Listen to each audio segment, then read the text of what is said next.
This talk will be especially related to Mary's mediation that we looked at last week, her spiritual maternity, and her queenship. Right? Because this is a beautiful manifestation of all of those privileges of Our Lady. And it's interesting that the apparition occurred on December 9th, so it would be tomorrow, which was a Saturday on which Juan Diego was walking to Mass on that Saturday, and the liturgy that he would have heard would have been the Immaculate Conception, because they celebrated the octave of the Immaculate Conception at that time. So Our Lady appeared precisely as the Immaculate Conception. Okay, so let's begin with a little chronology. So St. Juan Diego was born in 1474 near Mexico City. When he was about 13, Mexico City witnessed one of the most horrendous episodes of human sacrifice in all of human history. There was something like 80,000 victims sacrificed, living victims, youths, whose hearts were ripped out and offered to the sun god in the space of 4 days. And then this bloodthirsty cult was the work of human individuals, and we actually know the name of the principal architect of this carnage.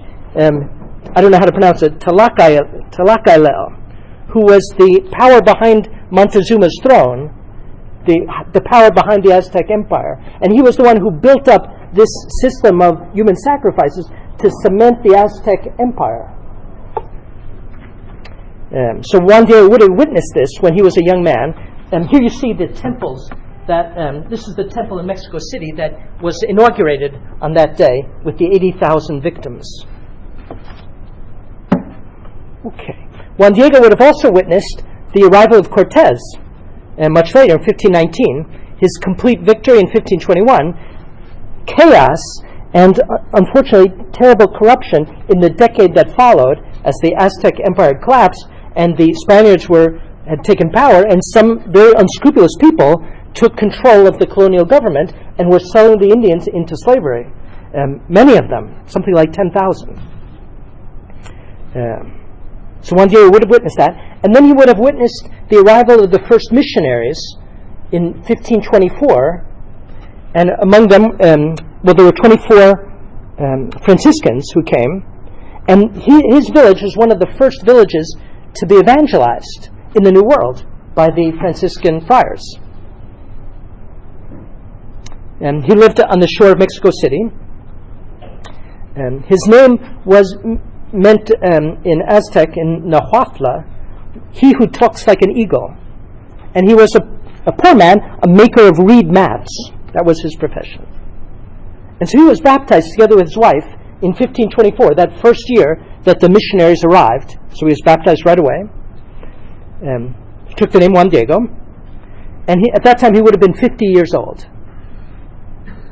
Now, in the canonical investigation, it was reported that Juan Diego and his wife, shortly after the arrival of the missionaries, they took, by common consent, a vow of celibacy, of perfect continence.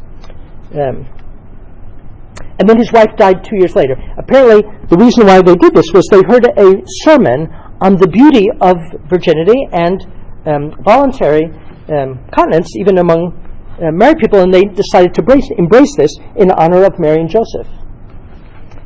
His wife died 2 years later, and they had the habit of going every Saturday to Mass, which to us sounds like an easy thing, but for them meant walking 14 miles there and back.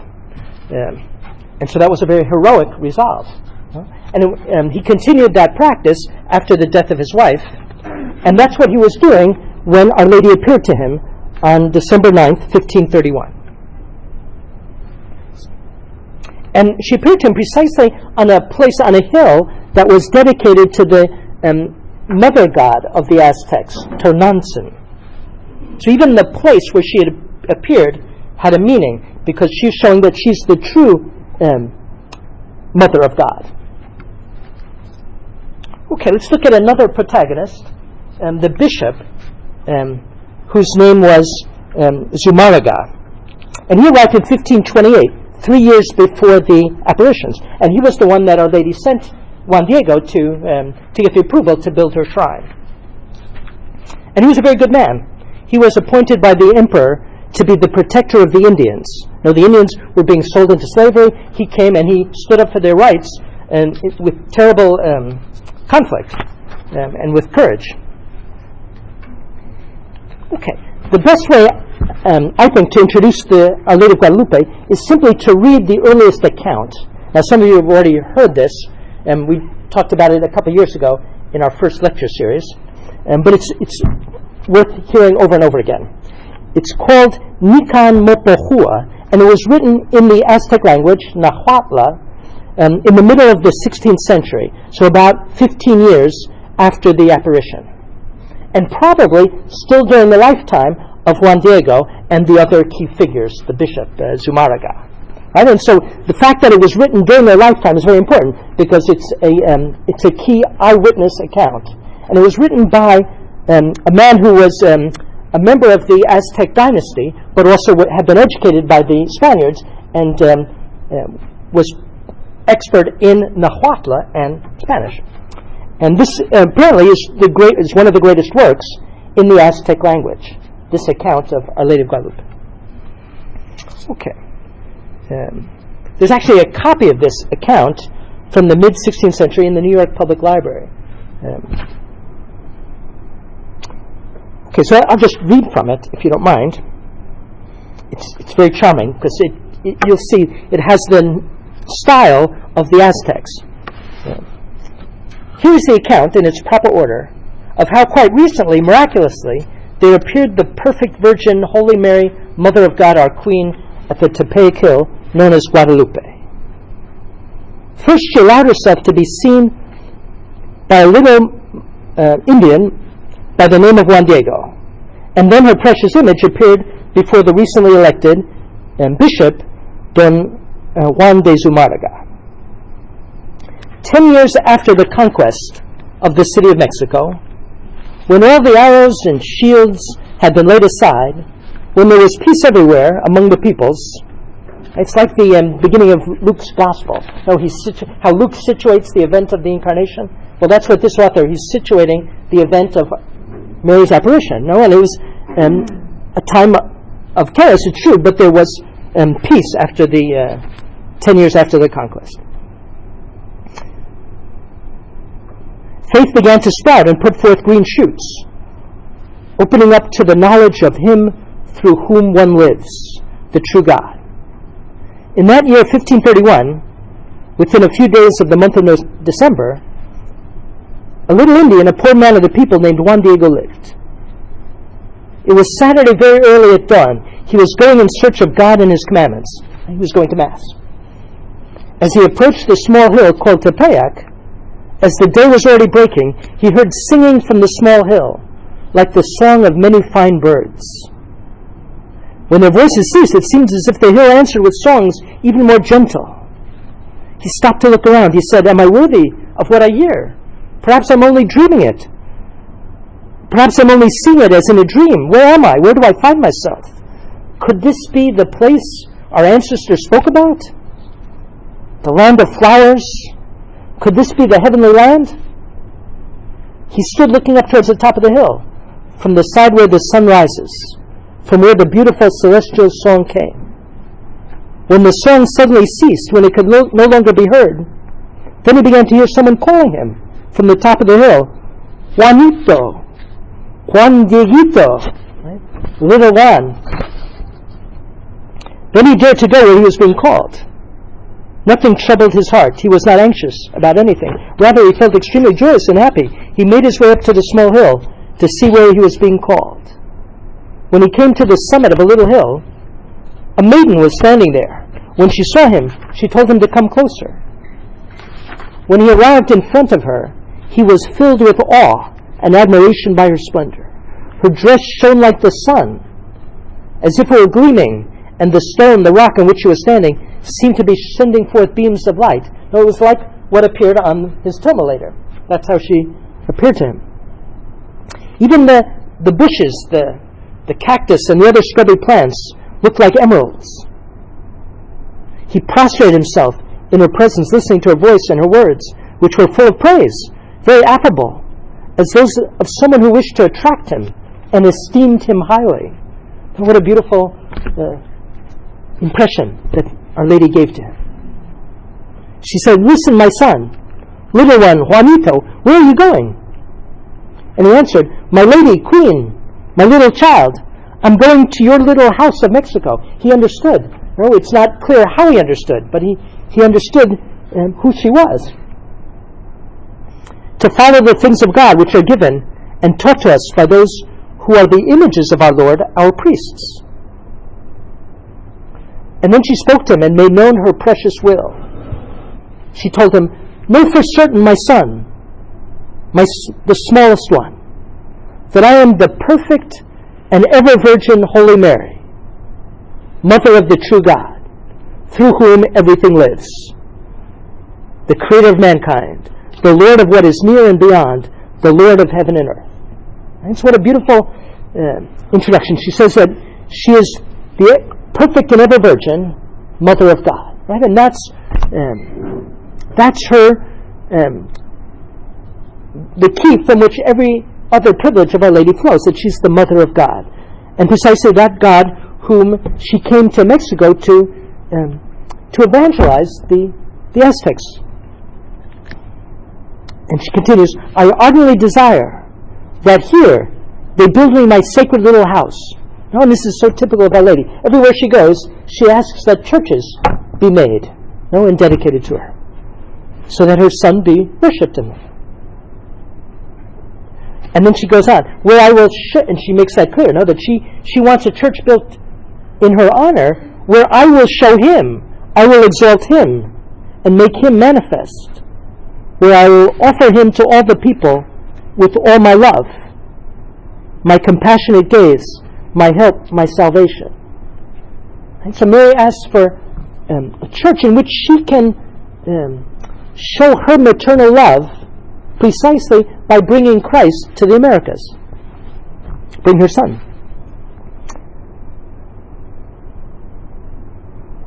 "Because I am truly your merciful mother." And so now she announces her divine maternity, not only over her Son, but over mankind, her spiritual maternity. "I am your merciful mother, yours and mother of all who live united in this land, of all the other peoples of different ancestries, of all those who love me, of all those who cry to me, of those who search for me, of those who have confidence in me." And this message was so important at that time, because it was a time of great hatreds, right?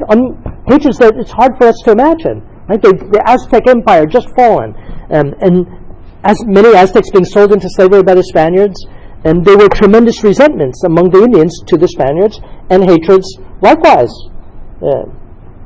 in part for good reason, because of the cruelty of the Aztec Empire. And then there were tremendous hatreds among the Indians themselves, because the Aztecs had dominated something like 100 different, or probably a lot more, other peoples, each of which had their own cultural traditions, and they were, as conquered peoples, they were the ones who served as tribute for the human sacrifices.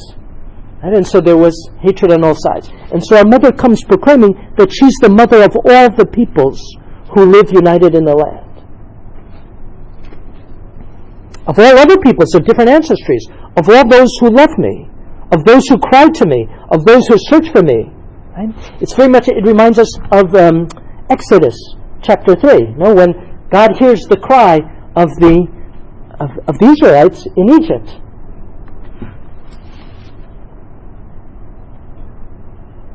"There I will listen to their cry." They're in this basilica, in this church, "to their sadness, so as to curb all their different pains, their miseries, their sorrow, to remedy and alleviate their sufferings, so to realize what my compassionate, merciful gaze intends." Here she gives him his orders. "Go to the palace of the Bishop of Mexico, and tell him that I sent you to make known to him what I deeply desire, that he provide me with a house, that he build my temple in the plain. You will tell him everything you have seen, admired, and heard. Be assured I shall be very grateful and will reward you. I will enrich you and glorify you, and you will greatly merit that I repay your weariness and your service. And so she's promising him. She never lets herself be outdone in generosity. Now, my son, my smallest one, you have heard my voice. Go and do everything the best you can. Immediately in her presence, Juan bowed low and said, My lady, my little daughter, I am going to fulfill your venerable desire, your venerable word. For now I depart from you, I your poor servant. And so he went off to Mexico City in rapt wonder. On reaching the center of the city, he went to the palace of the bishop, who had arrived recently as governing priest. His name was Fray Juan de Zumárraga, a priest of St. Franciscan. As soon as Juan arrived, he tried to see the bishop. Now you can imagine. Now he's a poor Indian, doesn't probably speak Spanish, what kind of reception would he get at the bishop's palace? He pleaded with the servants, the members of the household, to go and tell him. Then after a long time, his personal helpers came to call him, when the Lord Bishop ordered that he should enter. When he entered, he knelt in front of the bishop. He prostrated himself and told of the precious voice, the precious words of the Queen of Heaven, what her message was, and he told her of all he had admired, seen, and heard. Having listened to the whole story and to his message as well, which he did not hold to be entirely true, the bishop responded, and of course, you can't blame him. The bishop responded, My son, another time you will come, and with more calm I will listen from the beginning. I will see and consider the reason for which you have come, your will and desire. Juan Diego went out. He was sad, because the message entrusted to him was not immediately accepted. Towards the end of the day, he returned straight to the top of the hill, where he had seen the Queen of Heaven earlier. Our Lady, clothed with light, was waiting for him. When he saw her, he fell at once to his knees, and bowing low before her, he said, My royal patroness, my lady, my queen, my smallest daughter, I went where you sent me in order to fulfill your amiable voice, your amiable word. Although it is difficult for me to enter the place where the governing priest lives, I saw him, and before him I exposed your voice, your word, as you requested. He received me kindly. But from what he answered me, it seemed as if he did not understand and was not sure. He said to me, You will come another time. I will calmly listen from the beginning. I believe, according to the way you answer me, he thinks the house you want them to build here for you may be my invention. Or maybe it does not come from your lips. I beg you very much, my lady, queen, my little girl, entrust one of the noblemen, someone who is esteemed, who is known, respected, honored, to direct and carry out your amiable wish, your amiable word, so they will believe him. Because truly I'm a man of the fields. I myself need to be led. I'm like a beast of burden, like a tail, like a wing, to be loaded with a burden. It is not up to me to decide the place where I go or where I stop. Please forgive me. I will afflict your countenance, your heart with sorrow. I will form your anger and your displeasure. Lady, my owner, I belong to you. What a beautiful...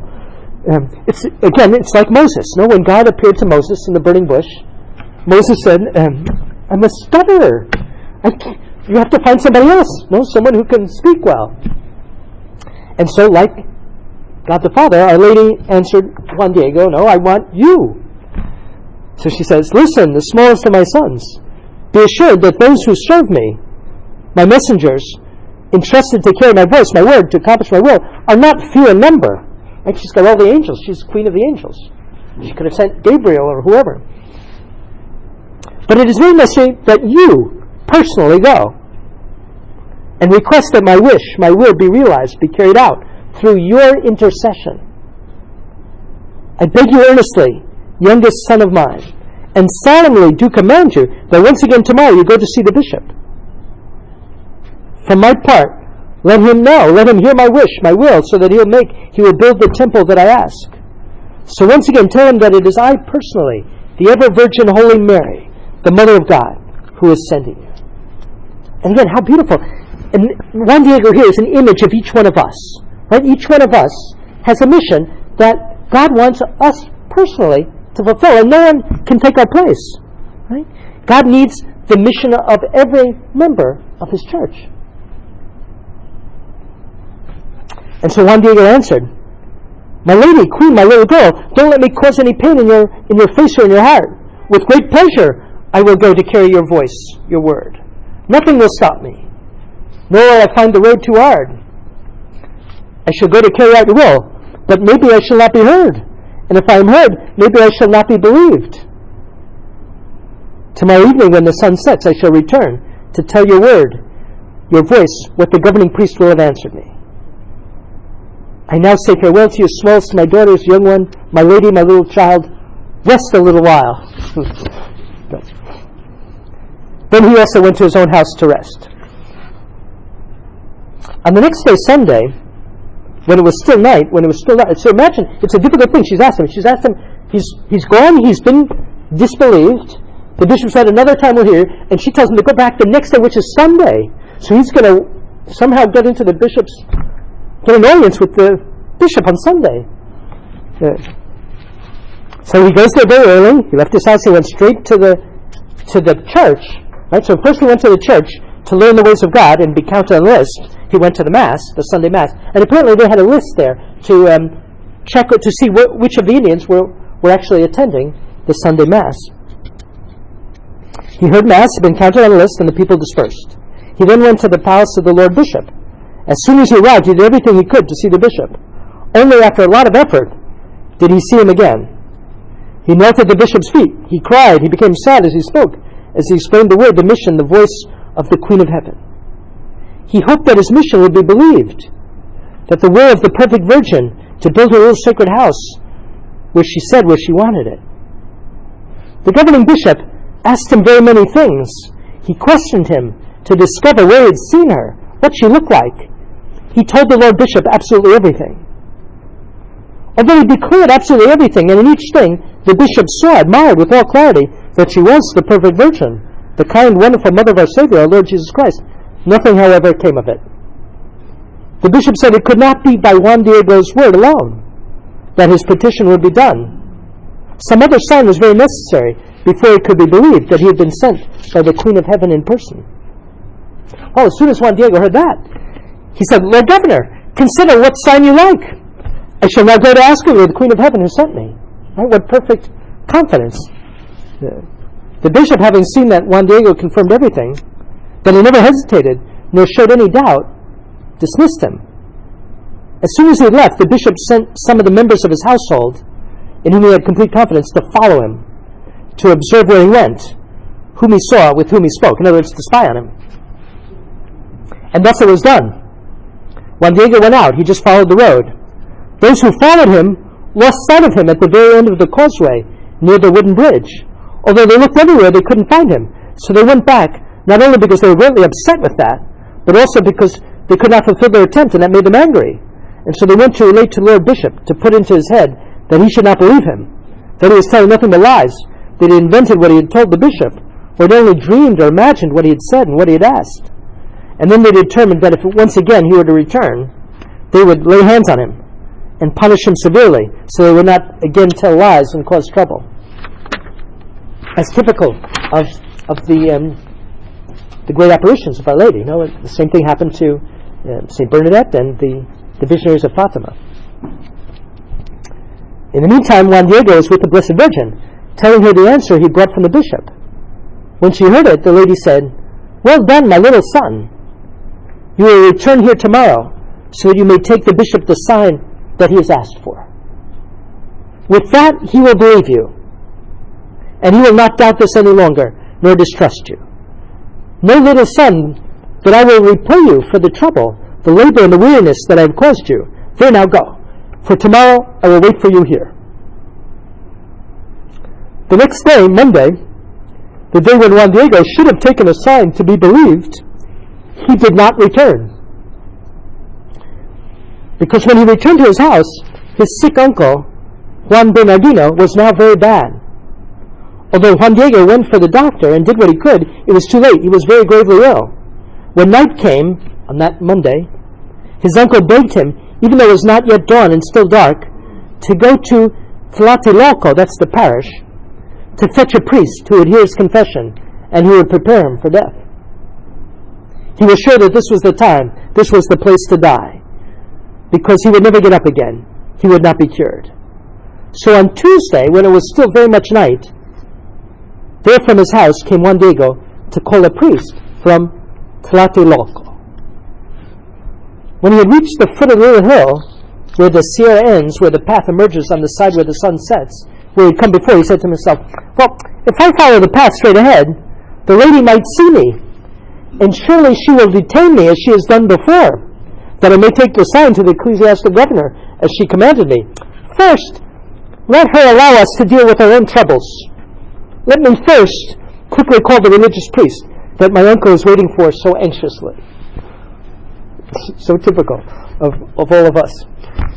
He then made his way around the hill, climbed towards the middle, and when there he crossed the eastern side to come out quietly to go to Mexico, so that the Queen of Heaven would not stop him. He felt that the roundabout road he took would keep her from seeing him, she for whom every place is perfectly seen. He saw her as she came down from the top of the hill, from where she had been watching him, from where she saw him before. She came to meet him on the side of the hill. She came to stand in his way and said, what is it, smallest of my sons? Where are you going? Where are you heading? And maybe he grieved a little. Perhaps he felt ashamed. Or maybe he was startled or became frightened. In her presence he prostrated himself, greeted her, and said, my little girl, my smallest daughter, my child, I hope you're happy. How are you this morning? Is your dear little body well, my lady, my child? With pain I will distress your face, your heart. I will tell you, my little girl, that one of your servants, my uncle, is gravely ill. A terrible illness has him in its grip, and surely he will die of it soon. Now I must go rapidly to your little house in Mexico to call one of the loved ones of our Lord. Notice how he refers to the priests? The loved ones of our Lord. One of our priests to hear his confession and prepare him. In reality, we were born for that. We who have come to await the labor of our death. However, when I've done this, I shall return here and carry out your voice, your word, my lady, my young one. I beg of you to forgive me. Still have a little more patience with me, because I'm not deceiving you, my youngest daughter, my child. Tomorrow, without fail, I will come in haste. When she heard his excuses, the perfect and pious Virgin said to Juan Diego, hear, and let it penetrate into your heart, my youngest son, that there is nothing for you to fear, nothing to afflict you. Let neither your face nor your heart be worried. Do not fear this, nor any other illness, nor anything pounding nor afflicting. Am I not here, I who am your mother? Are you not in my shadow, under my protection? Am I not your fountain of life? Are you not in the fold of my mantle, in my crossed arms? Is there anything else that you need? Don't let anything afflict you, perturb you. Let not the sickness of your uncle cause pain. He will not die of it now. Be assured that he is well. At that very moment, his uncle recovered, as it was later found out. When Juan Diego heard these loving words, the loving voice of the Queen of Heaven, he was filled with consolation, and his heart was set at rest. He begged her to send him at once to the governing bishop to bring something as a sign, a proof, so that he would believe. Then the Queen of Heaven told him to climb to the top of the little hill where he had seen her before. She said, climb, smallest of my sons, to the top of the little hill where you saw me, where I gave you my commands. There you will see many flowers. Cut them, pick them, gather them together, and come back here, bring them here to my presence. Remember, it's December 9th. No, it's December 12th already. So Juan Diego climbed the little hill. When he reached the top, he was filled with wonder at the sight of so many flowers in full bloom. Flowers of the greatest variety, beautiful, splendid, though the proper time to bloom hadn't come, for truly at that season the frost was very keen. From the flowers came the sweetest of perfumes. They were like precious pearls steeped in the dew of the night. He then began to cut them, gathering them all together, placing them in the fold of his tilma, which was a kind of natural apron that they used, their cloak. Certainly the summit of the little hill was no place to find any flowers. Nothing could flourish there. Only weeds, wild bushes, thorns, prickly pears, mesquites. And if by chance a few blades of grass were to sprout, it was December, when frost kills everything and destroys everything. When he came down, he brought the different flowers he had cut to the heavenly maiden, When she saw them, she took them in her venerable hands and rearranged them in the folds of his tilma. Right? Again, a typical maternal touch. No, she rearranged them for him, saying, "My youngest little son, these various flowers are the proof, the sign that you will take to the bishop. You will tell him in my name to see in them my wish, and because of them he can fulfill my wish, my will. Juan, you who are my messenger, in you is placed absolutely all my confidence. I order you most severely that only in the presence of the bishop, when you are alone with him, are you to open your tilma and show him what you bring. You will tell him everything exactly. You will tell him that I ordered you to climb to the top of the little hill to cut flowers. Tell him everything you saw and admired. Thus you will be able to convince the governing bishop, the governing priest, that he should do everything in his power to build my temple, which I have asked for." As soon as the celestial queen had given her command, he set out on the road, straight to Mexico. So he came, his heart at peace, because everything would work out well. He would fulfill it perfectly. He was very careful of what he carried in the fold of his apron, for fear of dropping something. He walked along, enjoying the fragrance of the very precious flowers. When he reached the bishop's palace, the porter and the other servants of the governing priest came out to meet him. He begged them to tell the bishop that he wished to see him, but none of them would do so. They pretended they didn't understand him, or it was still too dark, or perhaps because they knew him, that he would just bother them, annoy them. Their comrades had already told them about him, those who had lost sight of him, when they tried to follow him. For a very long time he waited for an answer. He stood there for a long time, head down, doing nothing, just in case he would be called. When they saw that he was looking like he was carrying something in the fold of his tilma, they approached him to see what he had. And when Juan Diego realized there was no way to hide from them what he was carrying, and therefore they would molest him and push him and maybe even beat him, he allowed them a glimpse of his flowers. When they saw such fine and varied flowers, and they realized it was not the time for them to bloom, they admired them very much. How fresh they were, how wide, how fragrant and lovely they were. They wanted to grab some and take them out. Three times they dared to try to take them out, but there was no way they could do so. When they made their attempts, the flowers no longer seemed real. They were as if painted, embroidered, or sewn on the tilma. They went at once to tell the governing bishop of what they had seen. They told him how much the little Indian who had come before him wanted to see him, and that he had been waiting for a long time for permission to see him. The governing bishop, as soon as he heard this, realized that this was the proof which was to convince him to put into effect the work which the little man had asked to have done. He gave orders that Juan Diego be brought into his presence immediately. Having entered, Juan Diego prostrated himself in his presence, as he had done before. Once again, he told him what he had seen, what he admired, his message. He said, "My lord, governor, I carried out what you commanded me. I went to tell the lady, my mistress, the heavenly child, maiden, Holy Mary, the beloved Mother of God, that you asked for proof in order to believe me, so that you would make her sacred little house where she asked you to build it. I also told her that I had given you my word to bring you some sign, some proof of her will, as you told me to do. She listened well to your voice. She received with pleasure your petition for the sign, the proof, so that her beloved will be done and verified. Now while it was still night, she ordered me to come and see you again. I asked her for the proof so that I would be believed.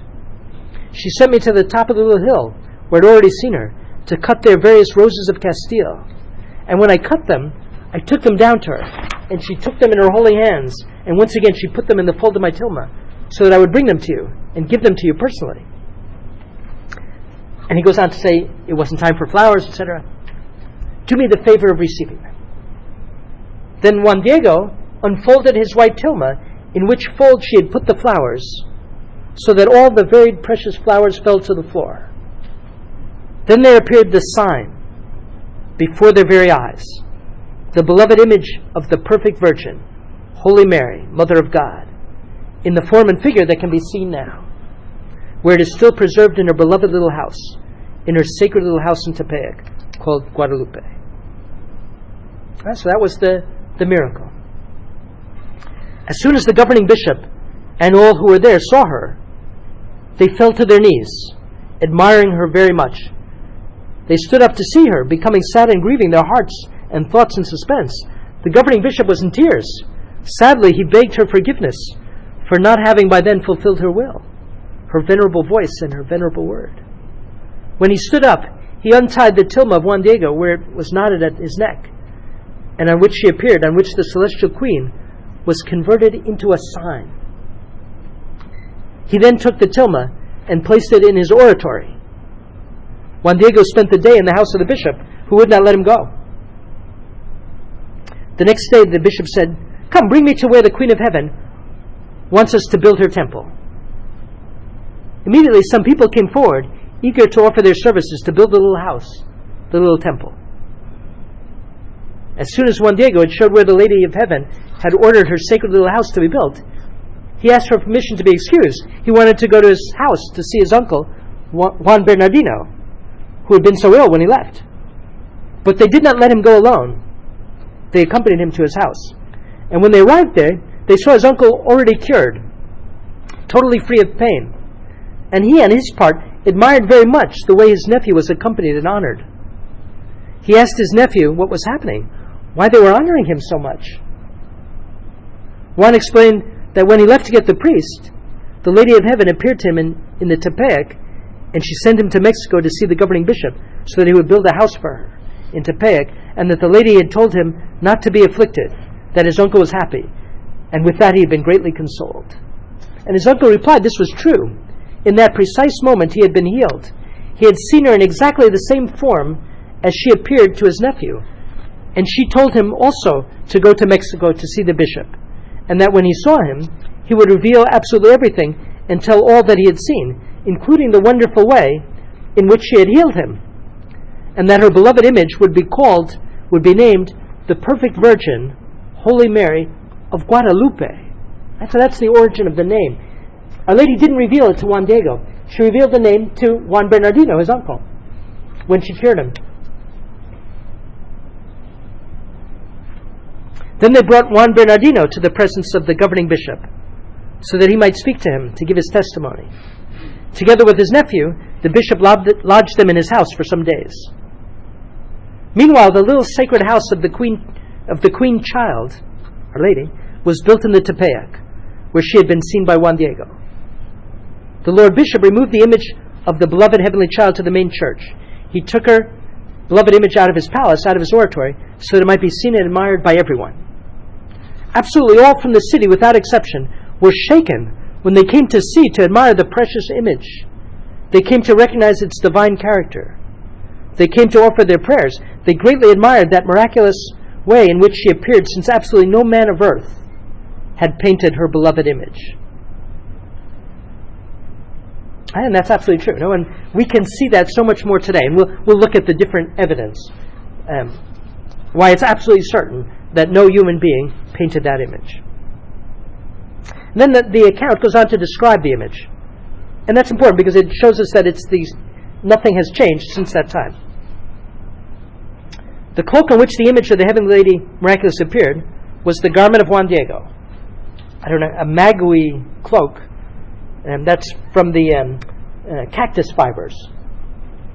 It was rather thick and well woven, for at that time the magui cloak was the clothing and covering of all the humble commoners. In other words, the simple Indians. Only those who were nobles, lords, and prominent warriors adorned and wrapped themselves in cloaks of cotton. This type of cloak, as is well known, is made of fibers that comes from the magui, the cactus plant. This precious cloak on which the consummate virgin, our queen, appeared is of 2 quarter lengths, sewn together and fastened with soft thread. It's 2 pieces sewn together. Her precious image is 6 spans and a woman's span high, from the bottom of her foot to the crown of her head. I guess that's 4 feet 9 inches. Right? She was short, Our Lady. Her precious face, which is perfectly wondrous, is courtly and somewhat dark. Her precious torso is such that she appears to be a person of humility. She stands with her hands joined together at her breast, right? Joined in prayer. Her belt is purple. That would be the sash there. And we'll see that indicates pregnancy, that sash that she's wearing. Only the tip of her right foot shows a bit. Her shoe is gray. The stars total 46. At her feet is the moon, its horns facing upward. She stands right in the middle of it. She also appears to be right in the middle of the sun, so that its rays follow her and surround her on all sides. There are exactly 100 golden rays some long, some very short, and they shine brightly. Exactly 12 surround her face and head, and her rays or beams falling on both sides, total 50. Near where the edge of the cloak ends is a white cloud which surrounds it. This precious image of hers and all the rest stand on an angel who comes to an end right at his waist. Everywhere on both sides the angel is holding the heavenly lady's veil, which falls gracefully to her feet. His clothing is bright red. As it appears, he's very happy and enjoys carrying the heavenly queen in his arms.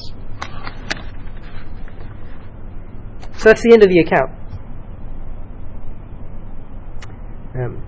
After the apparitions, Bishop Zumarraga immediately offered the shrine to be built, and it was built in 2 weeks. So the apparition was December 12th, and the shrine was inaugurated on December 26th. Rapid work. And this was, they had a tremendous procession to the site, and everyone was invited. So all the Spaniards, Cortez was invited with his wife, and all the Indians came from all around. We actually have still the letter of invitation to Cortez was preserved. Okay, so let's look a little bit at the image. And so the key thing is what we read. Absolutely no man of earth had painted her beloved image. In other words, the image was absolutely, certainly, of supernatural origin. And this was absolutely clear in 1545 when this account was written, and it's even more clear today from the scientific studies that have been done on it. So let's look at the different aspects. So first of all, the image shows no sign of being painted. And there's no paint that can be found on the image. And if it's analyzed with chemical means, there's no pigment. Now, the bishop immediately recognized it as supernatural because it was absolutely certain, first of all, that no one could have painted it in Mexico at that time. Right?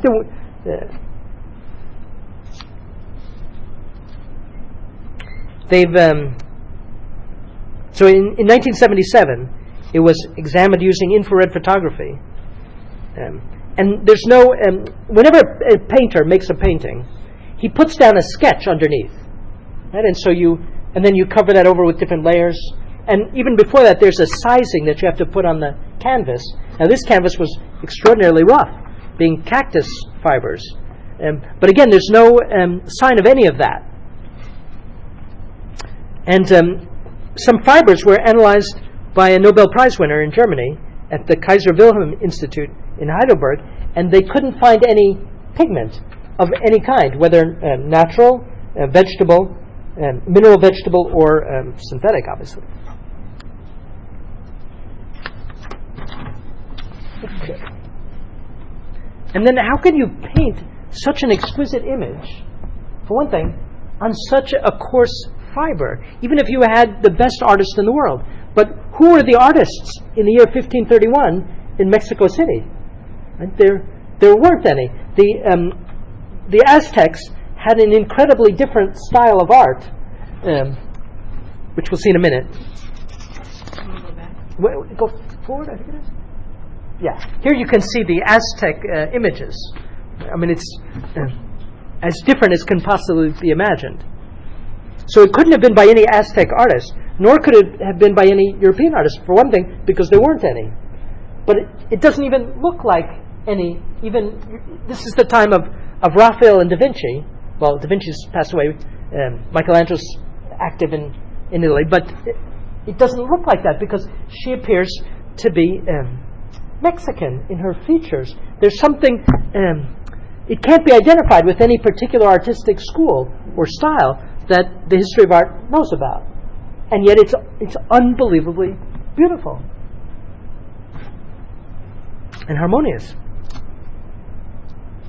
There was, in the 17th century, the Archdiocese of Mexico did a canonical investigation because some people had alleged that the apparition wasn't real. And so they did a full-scale investigation, and they hired the best painters of Mexico. At that time, there were many in the 17th century to examine the the image and to give testimony. And what they said is it's impossible, humanly, for any artificer to paint or produce a thing so excellent on a cloth as coarse as is the tilma, on which appears this divine picture. The imprinting of the said picture of Our Lady of Guadalupe must be understood and declared to be a supernatural work and a secret reserved to His Divine Majesty. Right? And that's that conclusion that they reached then is even more borne out today. And it's borne out by the fact that the thing still survives. Right? This is absolutely miraculous that the tilma still exists, because the normal lifetime of that kind of cactus weaving is about 20 years at the maximum. 10 years probably would be the typical. And yet it's absolutely fresh after 479 years today. And the image is absolutely beautiful. Right? And that in itself is totally miraculous. And so if in 1666 they said, my goodness, it's miraculous that it still survives, well, how much more so in 2010? Especially after all that's happened to the image, which we'll see in a minute. In the first place, it was simply hung without any protection, with candles burning in front of it for 2 centuries. Yeah. Right? Without any varnish or anything. And in addition to the candles, it was constantly being kissed by all the devotees who would come and kiss the image. Right? Probably kissed, 1 million times or some incredible amount. And then in 1791, in 1787, they did a test. They made copies painted on the same kind of material, the same cactus cloth, and hung them in the different churches in the area to see how they would last. Well, in less than 10 years, they all deteriorated. Right? Makes perfect sense. Then a few years later, in 1791, someone was cleaning the frame, a silver frame, and he was using, it's hard to believe, he was using nitric acid to clean the frame, and it spilled, and the nitric acid went onto the image, the tilma. And that should have been it, right? That would instantly eat away the cloth. But nothing happened, right? It just was a little stain, which I don't think you can even see anymore towards the top. Right? And the stain has been disappearing over time. And so scientists can't explain that. And then the last attempt to destroy it was that wasn't an attempt to destroy it, that was just an accident. But in 1921, Mexico had a terrible series of anti-clerical governments. And the government hated the Catholic faith, tried its best to destroy the Catholic faith, and of course Our Lady of Guadalupe was their arch enemy, because she was the mainstay of the faith of the Indian people. And so they planted a bomb. A bomb was planted at the main altar, and it exploded during High Mass on a Sunday. And incredibly, no one was injured, but all the glass in the cathedral was shattered, including the glass apparently across the piazza. There was a crucifix on the high altar that was between the bomb and the image, and the crucifix melted from the heat. And now it exists. I think you can see it, bent over from the heat. But the image of Our Lady is untouched, right? Inexplicable.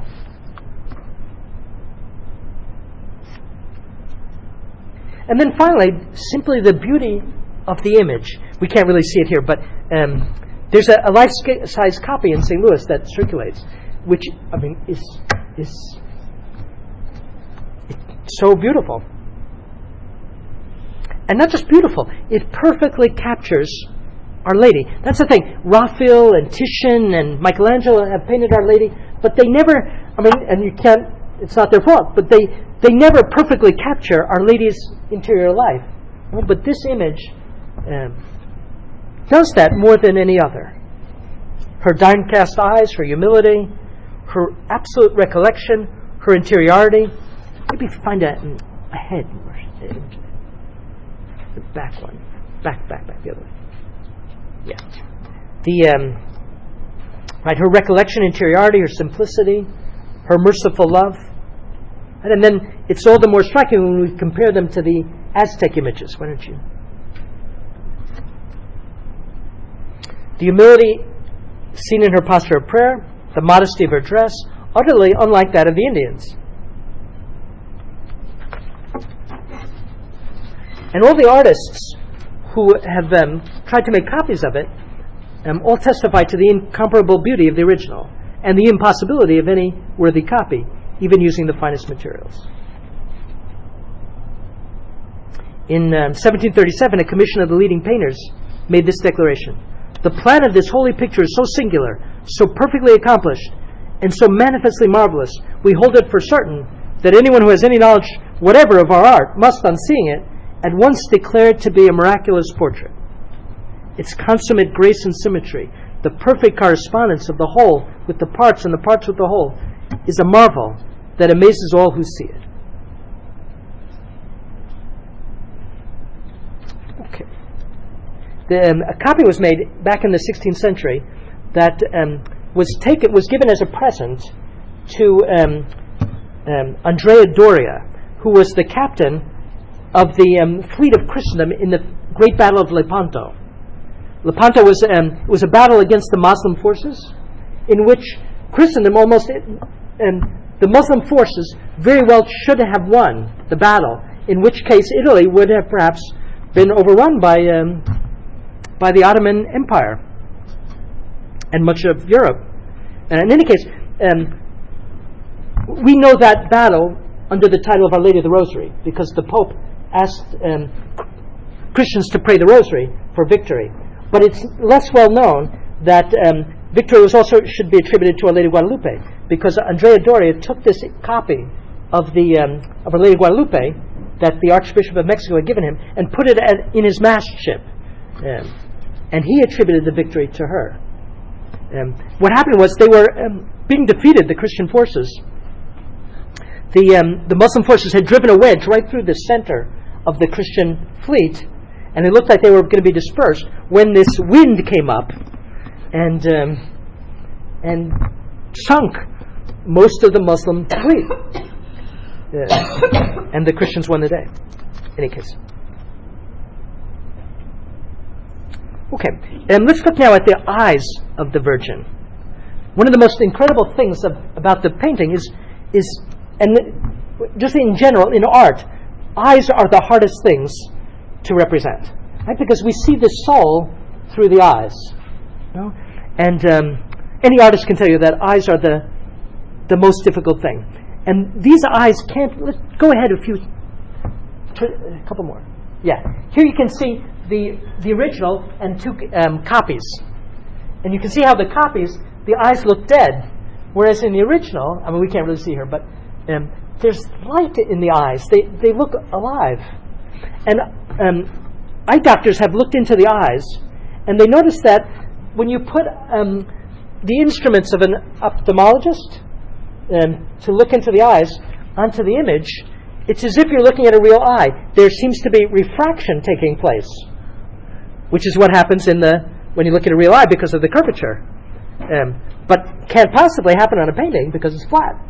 So that was the first thing that was noticed. And then, about the same time in the middle of the century, somebody noticed that they were taking pictures of it, and they blew up the pictures.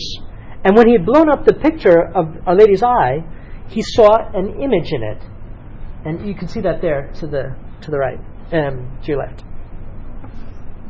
And it looks like Juan Diego. So this is in the eye of the Virgin on Our Lady of Guadalupe, and this figure, you can see the features look something like this portrait, the one portrait that we have of Juan Diego. And so it's not implausible that somehow his features are reflected in the eye.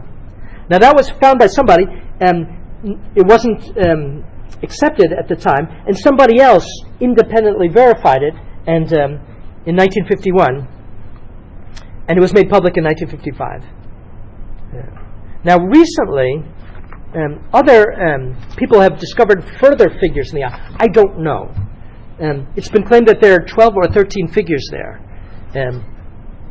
It's hard to know because it's being enlarged something like 25,000 times. But the very fact that you could even well, I'll leave that for each one of you.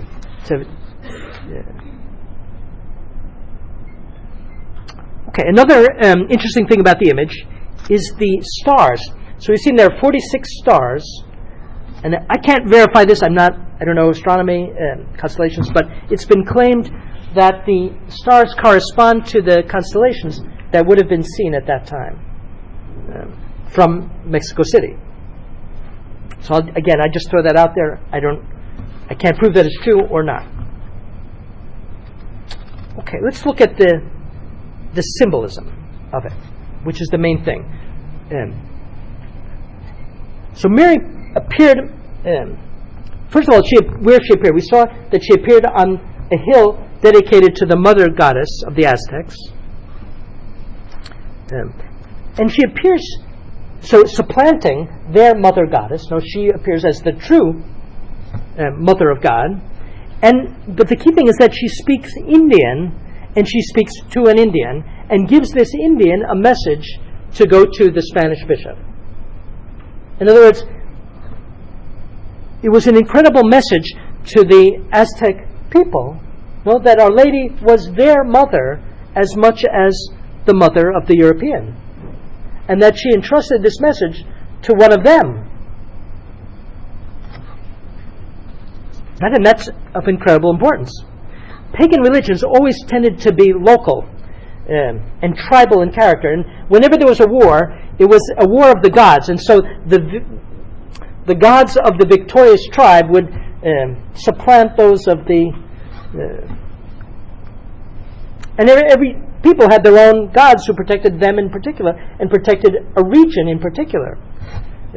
And so the universalism of Christianity was not prepared for the Mexican people. Right? It was prepared for us by 2,000 years of Judaism. Right? But anyway, so this was without preparation. But Our Lady's appearance as the mother of all the peoples, this was the universality of God was in a certain way prepared. Was easier for them to believe because of the universality of Mary's concern for them. And the very fact that her features are those like them. Or perhaps half mestiza, half Indian, half European. Okay, she came, we saw how she has this attitude of humility, and if we contrast that to the gods of the Aztecs, right? It's the contrast is colossal. The gods of the Aztecs are bloodthirsty, these eyes wide open, demonic, and Our Lady's eyes downcast. Right? So she appears not as, obviously, she's not God; she's a creature, but and her humility is that of the handmaid of the Lord. She wears a cross around her neck, you can see here, which was in fact the cross of the conquistadores, the kind of cross that Cortez had worn. No? So it was endorsing the true religion brought by the Spaniards. And then the main thing is that she's clothed with the sun, and she has the moon under her feet, and surrounded by stars. She appears as the heavenly bodies are in subservience to her. Right? Well, the Aztecs worshipped the heavenly bodies.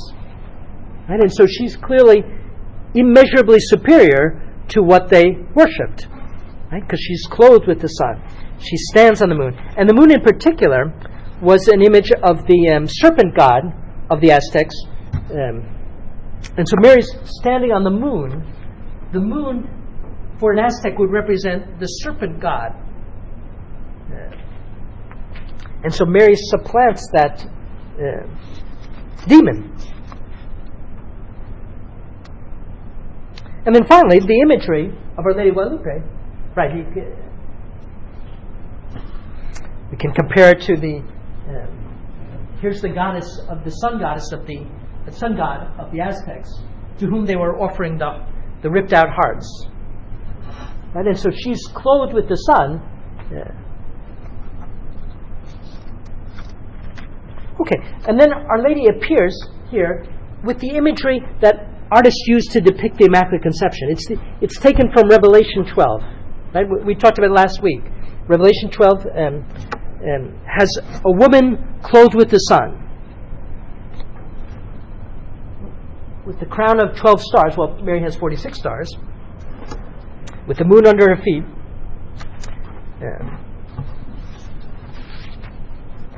And so Mary appears as the woman of Revelation 12. Right? And she does, she is precisely the one who stands in enmity with the serpent here being the false gods of the Aztec people.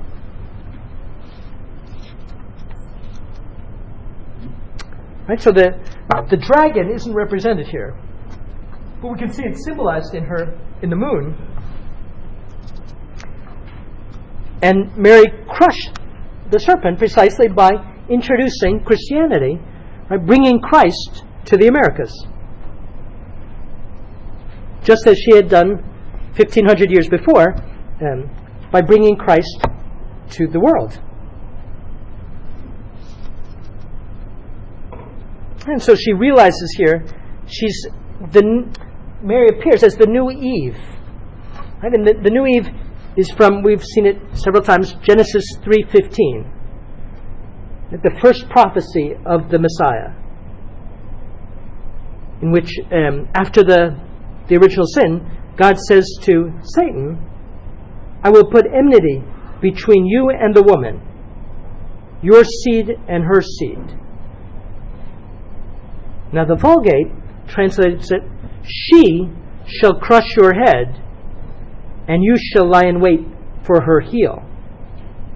Now then, the Neo-Vulgate puts he, the woman's seed, shall crush your head, and you shall crush his heel. And both are true. No, it's principally Christ who crushes the serpent's head. But Mary does crush the serpent's head by being the co-redemptrix. So that's the whole idea of Mary as co-redemptrix, that she participates in the crushing of the serpent's head. First of all, by being the gateway, the portal by which Christ came into the world, through her consent at the Annunciation. And then through her immolating, in other words, her consent at the foot of the cross. Right? So Mary, the translation of the Vulgate, she shall crush your head, is not theologically false. And it's very much entered into the Christian tradition. And in fact, even today, in the antiphon for the liturgy of the Immaculate Conception, we use, in the antiphon for the, I guess it was the Benedictus this morning, we use the Vulgate, she shall crush your head, and you shall bruise his heel.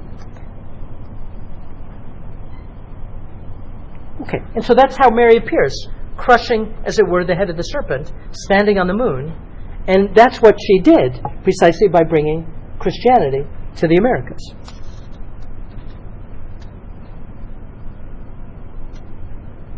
And that's how the we know from the preaching of the Franciscans to the Aztecs that they explained the Immaculate Conception precisely in this way, that Mary was she who crushed the head of the serpent,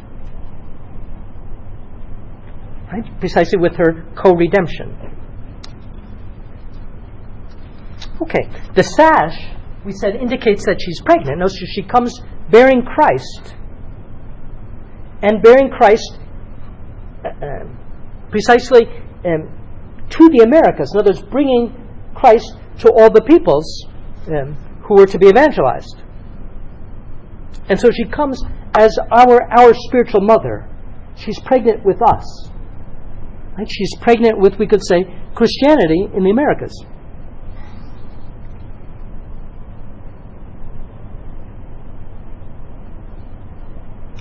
Now, what about the name Guadalupe? This is somewhat mysterious. We don't truly know why Our Lady wanted to be referred to under the title Our Lady of Guadalupe. And there are different theories.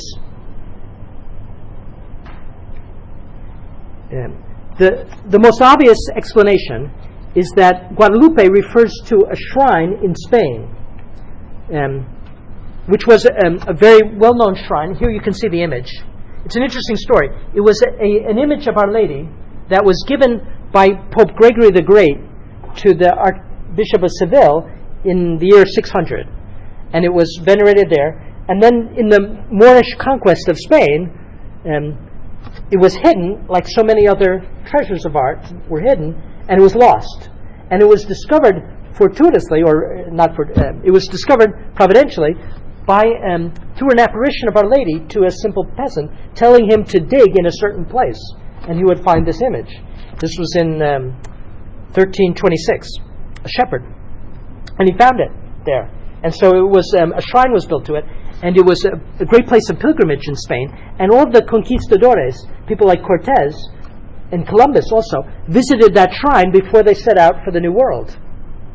Right? And so the fact that Our Lady revealed herself as Our Lady of Guadalupe was a kind of connection between the New World and the Old.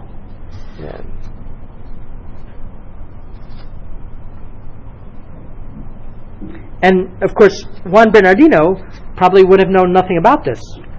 And so that in itself is interesting. The name Guadalupe is from Arabic. The Guad comes from wadi, which is a kind of riverbed. And there are different it's not clear exactly what it means, but it seems that it means river of light or river of love.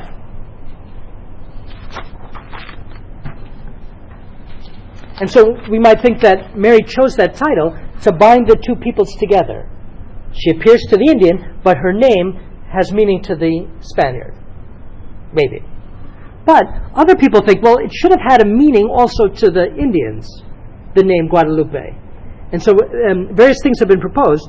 The most, I think the most accepted, is that she would have said in Nahuatl something like this, Te Cuatlasupe, which means she who crushes the serpent.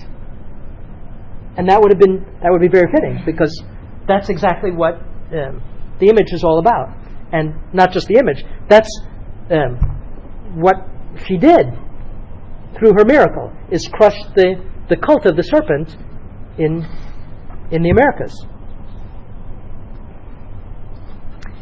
It's said, now I don't know, I can't verify any of this, it's said that in areas of Mexico where Nahuatl is still spoken, that they refer to the image under that name, Santa Maria Te Cuatlasupe, she who crushes the serpent. Okay, what happened? Let's look briefly. I'm running out of time. What happened after the apparition? Well, what happened was the greatest flood of conversion in the history of the church. If we compare it to the other great movements of conversion, like the conversion of the Roman Empire, or the conversion of, India under Francis Xavier, Japan, and the conversion of Peru, the conversion in Mexico was much more rapid and more far-reaching, and absolutely astounding in its proportions. So before the apparition, there was a decade, and some were converted, like Juan Diego, but it was only, it was very partial. I think they had something like 200,000 converts. But in the less than a decade, in the 6 years after the apparition, 8 million Indians were baptized. And this is, 8 million in a place in which communications are very difficult. There aren't roads, there aren't cars, and there's not even, the Indians spoke all kinds of different languages. But providentially, Nahuatl, the Aztec language, was common to the vast majority. So how can we explain this? The only way to explain this conversion is through the miracle of Our Lady. Miracles are signs that God has spoken in history. And we have incredible accounts of some of the missionary priests of that time. There's one, Father Toribio de Benavente, who said that he and another priest baptized 14,200 souls in 5 days in a particular mission. Some missionaries had to perform 6,000 baptisms in a single day. One missionary, Fray Peter of Ghent, baptized over 1 million Mexicans during the course of his life. Almost everywhere they went, entire families would come running out of their villages, entreating them with signs, taking water and pouring it on their head to show them that they wanted baptism. Others would plead on their knees. Right? It was extraordinary. There were about 20 million inhabitants, and rugged terrain, 150 different Indian languages. And then on top of it all, we saw the terrible scandal that was given by the colonial government, selling so many of the Indians into slavery. And so it was a success story without rival in the history of the church. And it makes sense, because when when this faith is spread to a new region, very often God works great miracles. Now, we don't need the miracles happening today, because we've got the miracles of the Gospels, and we have the standing miracle of the church. But in a new region, it's very fitting that God work miracles to help the people see that God has spoken here, that this is the true religion. And Our Lady of Guadalupe was the supreme example in the history of the church. Now, Our Lady of Guadalupe was itself the greatest miracle, but even after the apparition, there were a whole series of other lesser miracles. The first one being the cure of Juan Diego's uncle. And then another miracle, an interesting one, happened 2 weeks later, during the procession in which they installed the image. There was everyone was gathered together. We have an early account of this from the 16th century. And in the procession, they had archers who were doing mock skirmishes. And so they had their bows and their arrows, and they were pretending. And during this mock skirmish, one of the arrows actually fired and went through another Indian's neck. And he died on the procession. And so they carried him up to the image. And here we've got the account. After the next one, verse. After they pulled the arrow out of him, Our Lady not only revived him and gave him life, but he was immediately healed where the arrow had passed through. All that remained were the marks where the arrow entered and came out. Right away he stood up and left. And it is said from that moment on, this humble person remained in the precious house of Our Lady and used to sweep her temple and home for her. Juan Diego and this other man took care of the shrine. So that was the first of the series of miracles. Today, apparently, they have 3 million ex voto plaques in the storerooms of the basilica. And these ex voto are things that people make as a kind of thanksgiving for miraculous favors received. And so Our Lady showed, she brought Christ to the Americas in a way greater than any other missionary could ever do. And so she revealed herself as the mediatrix, and not only the Mother of God, but our spiritual mother. Sorry. That's all. Okay. We'll take refreshments and then questions and answers. So next week we'll look at some of the spiritual significance of Our Lady of Guadalupe, and we'll look at St. Louis de Montfort's true devotion to the Blessed Virgin Mary.